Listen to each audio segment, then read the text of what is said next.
Je m'appelle Natacha. Alors comment j'ai découvert que j'avais un cancer des ovaires? Je suis allée en consultation oncogénétique suite au cancer de ma maman. J'ai préféré le faire parce qu'on avait beaucoup de cas dans la famille.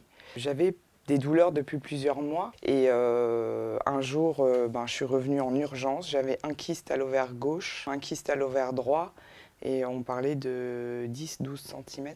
Il était question d'enlever ces fameux kystes. Et du coup, on n'a même pas eu le temps parce que mi-juin, j'ai été en urgence à l'hôpital. Et en faisant des prélèvements, ça s'est avéré, un mois après, on avait les résultats comme quoi c'était positif, que j'avais un cancer.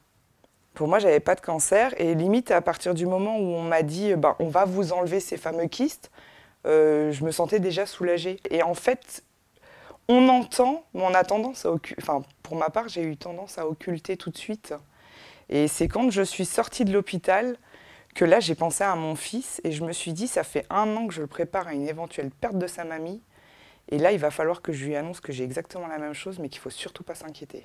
Je pensais souffrir de la perte de mes cheveux. Finalement, j'ai eu tellement de douleur quand ça commençait à tomber que d'aller voir ma coiffeuse et de raser, ça a été un soulagement. Si je devais passer un message à une personne qui vient d'apprendre son cancer des ovaires, c'est de rien lâcher. Garde la tête haute, sans cheveux, sans cils, peu importe, ça repousse. C'est facile à dire, hein. Quand on le vit, c'est très difficile. Mais le temps, il passe trop vite.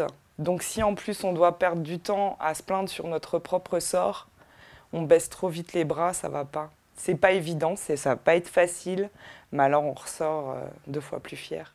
La maladie, elle m'a vachement apporté. Ce que je veux, c'est dénoncer ce cas de cancer. Je veux que ça bouge. Je veux que les jeunes filles prennent conscience qu'elles ont des ovaires, pas que pour faire des enfants. Je veux qu'elles prennent conscience qu'il faut en prendre soin. Je veux permettre aux femmes et aux jeunes femmes, surtout aux jeunes femmes, d'éviter de passer par là où je suis passée.